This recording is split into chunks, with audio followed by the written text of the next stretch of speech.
أشهد أن لا إله إلا الله وحده لا شريك له وأشهد أن محمدا عبده ورسوله إن الله وملائكته يصلون على النبي يا أيها الذين آمنوا صلوا عليه وسلموا تسليما اللهم صل على سيدنا ومولانا محمد وعلى آل سيدنا ومولانا محمد وبارك وسلم إنك حميد مجيد۔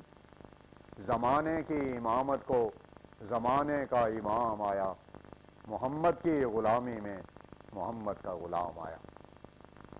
خاتم الانبیاء حضرت محمد مصطفیٰ احمد مجتبیٰ صلی اللہ علیہ وسلم کے غلام اور ہمارے امام بانی جماعت احمدیہ مسیح موعود و مہدی مسعود علیہ السلام کا ایمان افروز اور روح پرور کلام اور حضور کے ملفوظات۔ حضرت اقدس نے ارشاد فرمایا، لوگوں نے شہید کے معنی صرف یہی سمجھ رکھے ہیں کہ کسی کافر غیر مسلم کے ساتھ جنگ کی اور اس میں مارے گئے تو بس شہید ہو گئے۔ اگر اتنے ہی معنی شہید کے لیے کیے جاویں تو پھر مخالفوں کو بہت بڑی گنجائش اعتراض کی رہتی ہے، اور غالباً یہی وجہ ہے کہ عیسائیوں اور آریوں نے اسلام کو تلوار کے ذریعے سے پھیلنے والا مذہب قرار دیا ہے۔ اگرچہ ان لوگوں کی سخت نادانی ہے کہ وہ بدوں دریافت کیے اصل منشا کے اعتراض کر دیتے ہیں، مگر ہم کو ان مولویوں پر بھی افسوس ہے جنہوں نے قرآن شریف کے حقائق کو پیش نہیں کیا اور خیالی اور فرضی تفسیریں اور مصنوعی قصے بیان کر کے اسلام کے پاک اور خوشنما چہرے پر ایک پردہ ڈال دیا ہے۔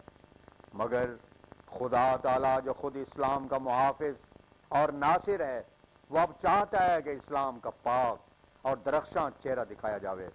چنانچہ یہ سلسلہ جو اس نے اپنے ہاتھ سے قائم کیا ہے، اس سے صاف معلوم ہوتا ہے کہ الہی نصرت کا وقت آ پہنچا اور اسلام کی عزت اور جلال کے دن آ گئے، کیونکہ خدا تعالیٰ کی تائیدیں اور نصرتیں جو ہمارے شامل حال ہیں، یہ آج کسی مذہب کے پیرو کا نصیب نہیں، اور ہم دعوے سے کہتے ہیں کہ کیا کوئی اہل مذہب ہے جو اسلام کے سوا اپنے مذہب کی حقانیت پر تائیدی اور سماوی نشان پیش کر سکے۔ خدا تعالیٰ نے یہ سلسلہ جو قائم کیا ہے، یہ اس کی حفاظت کے وعدے کے موافق ہے جو اس نے انا نحن نزلنا الذکر و انا لہ لحافظون میں فرمایا ہے۔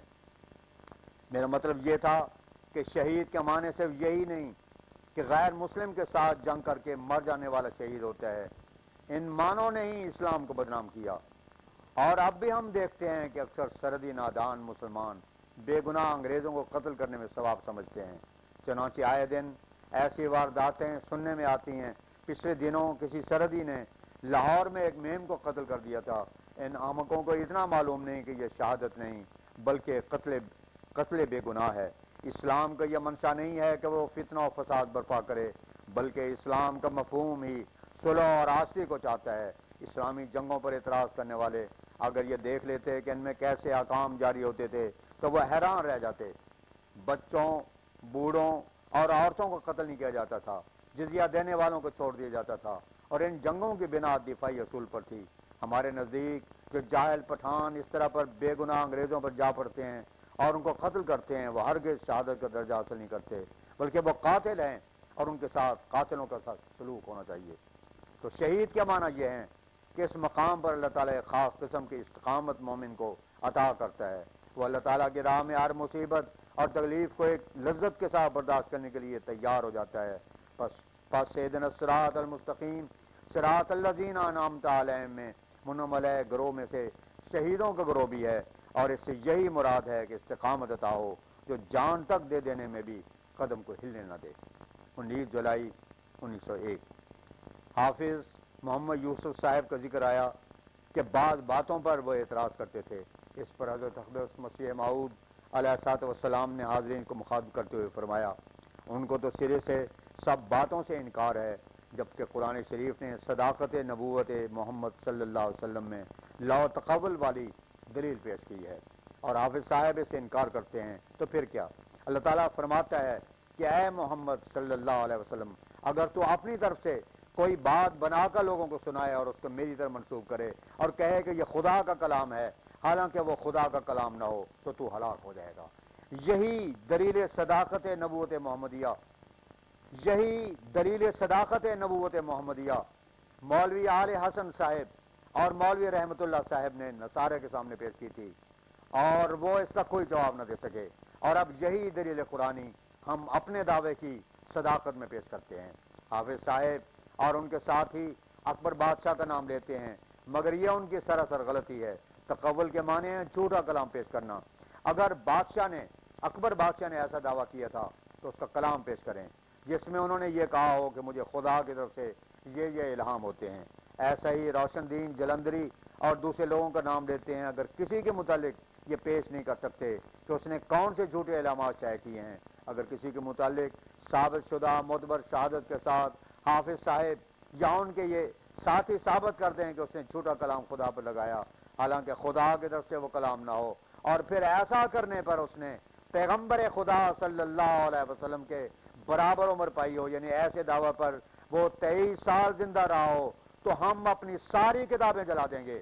ہمارے ساتھ کینہ کرنے میں لوگوں نے ایسا غلو کیا ہے کہ اسلام پر بھی ہنسی کرتے ہیں اور خدا کے کلام کے مخالف بات کرتے ہیں۔ گو ان کی ایسی بات کرنے سے قرآن جھوٹا ہوتا ہو پھر بھی ہم کو جھلاتے ہیں، مگر تعصب برا ہے، ایسی بات بولتے ہیں جس سے قرآن شریف پر زد ہو۔ ہمارا تو کلیجہ کامتا ہے کہ مسلمان ہو کر ایسا کرتے ہیں۔ ایک تو وہ مسلمان تھے کہ بظاہر ضعیف حدیث میں بھی اگر سچائی پاتے تو اس کو قبول کرتے اور مخالفوں پر حجت میں پیش کر دیتے تھے، اور ایک یہ مسلمان ہیں کہ قرآن کے دلیل کو نہیں مانتے۔ ہم تو حافظ صاحب کو بلاتے ہیں کہ شائستگی سے اور خلق اور محبت سے چند دن یہاں آ کر رہیں، ہم ان کا ہرجانہ دینے کو تیار ہیں، نرمی سے ہمارے دلائل کو سنیں اور پھر اپنا اعتراض کریں۔ مولوی احمداللہ صاحب کو بھی بے شک اپنے ساتھ لائیں۔ بابو محمد صاحب نے حضرت اقدس کی خدمت میں عرض کیا کہ حافظ محمد یوسف صاحب اعتراض کرتے تھے کہ مولوی عبدالکریم صاحب سیالکوٹی نے الحکم میں یہ کفر لکھا ہے کہ وہ احمد عربی ہے۔ فرمایا حافظ صاحب سے پوچھو کہ برائن احمدیہ میں جو میرا نام محمد لکھا ہے اور مسیح بھی لکھا ہے، اور تم لوگ اس کو پڑھتے رہے اور اس کتاب کی تعریف کرتے رہے اور اس کے ریویو میں لمبی چوڑی تحریریں کرتے رہے، تو اس کے بعد کون سی نئی بات ہوئی ہے؟ مولوی نذیر حسین دہلوی نے اس کتاب کے متعلق خود میرے سامنے کہا تھا کہ اسلام کی تائید میں جیسی عمدہ یہ کتاب لکھی گئی ہے ایسی کوئی کتاب نہیں لکھی گئی۔ اس وقت منشی عبدالحق صاحب بھی موجود تھے اور بابو محمد صاحب بھی موجود تھے۔ یہ وہ زمانہ براہین کا تھا جبکہ تم خود تسلیم کرتے تھے کہ اس میں کوئی بناوٹ وغیرہ نہیں۔ اگر یہ خدا کا کلام نہ ہوتا تو کیا انسان کے لیے ممکن تھا کہ اتنی مدت پہلے سے اپنی پڑھی جمائے اور ایسا لمبا منصوبہ سوچے؟ اب چاہیے کہ یہ لوگ اس نفاق کا جواب دیں کہ اس وقت کیوں ان لوگوں کو یہی باتیں اچھی معلوم ہوتی تھیں۔ حضرت صلی اللہ علیہ وسلم نے خود فرمایا ہے کہ مہدی جو آنے والا ہے اس کے باپ کا نام میرے باپ کا نام اور اس کی ماں کا نام میری ماں کا نام ہوگا اور وہ میرے خلق پر ہوگا۔ اس سے حضرت صلی اللہ علیہ وسلم کا یہی مطلب تھا کہ وہ میرا مظہر ہوگا، جیسے کہ ایریا نبی کا مظہر یوحنا نبی تھا۔ اس کو صوفی بروز کہتے ہیں کہ فلاں شخص موسیٰ کا مظہر اور فلاں عیسیٰ کا مظہر ہے۔ نواب صدیق حسن خان نے بھی اپنی کتاب میں لکھا ہے کہ آخرین منہم سے وہ لوگ مراد ہیں جو مہدی کے ساتھ ہوں گے، اور وہ لوگ قائم مقام صحابہ کے ہوں گے، اور ان کا امام یعنی مہدی قائم مقام حضرت رسول کریم صلی اللہ علیہ وسلم کا ہوگا۔ 20 جولائی 1901 منشی الہی بخش صاحب اور ان کے رفیق اور ان کی تصنیف عصائے موسیٰ کا ذکر تھا۔ کسی نے کہا کہ فلاں شخص ان لوگوں کے چال چلن کی نسبت ایسی بات کہتا تھا۔ اس پر حضرت اقدس نے فرمایا ہم اس میں نہیں پڑھتے اور نہ ہم اس طرح ذاتیات میں دخل دیتے ہیں، یہ بات تقویٰ کے برخلاف ہے۔ بابو محمد صاحب نے عرض کیا کہ انہوں نے عصائے موسیٰ میں کئی باتیں واقعات کے برخلاف لکھی ہیں۔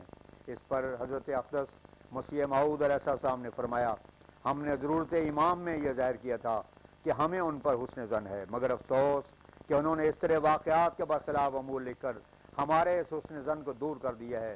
کسی دوسرے شخص کی عبادت نقل کر کے الہی بخش صاحب میری نسبت اور میرے والد صاحب کی نسبت حتیٰ کے الفاظ استعمال کرتے ہیں کہ وہ ایسے مفلس تھے۔ تقویٰ کا خاصہ نہیں کہ ماں جھوٹ نقل کرے، ناقل بھی تو ذمہ دار ہوتا ہے۔ اگر الہی بخش صاحب کے ساتھ ہمارے تعلقات ایسے پرانے نہ ہوتے اور وہ ہمارے خاندان کے حالات سے واقف نہ رکھتے اور کسی دور علاقے کے رہنے والے ہوتے اور سر لیپل گریفن کی کتاب روسائے پنجاب میں میرے والد صاحب کا ذکر نہ پڑا ہوتا اور غدر میں سرکار انگریزی کو 50 سواروں کی مدد کے حال سے وہ ناواقف ہوتے تو میں ان کو معذور سمجھتا، مگر اب تو ان کے تقویٰ کا خوب اندازہ ہو گیا۔ اس کے بعد فرمایا ساری کل انسان کے صحت اور ایمان کی خدا کے ہاتھ میں ہے، اس لیے مسیح پاک فرماتے ہیں گر نہ ہو تیری عنایت سب عبادت ہیچ ہے، فضل پر تیرے ہے سب جہد و عمل کا انحصار۔ وآخر دعوانا ان الحمدللہ رب العالمین۔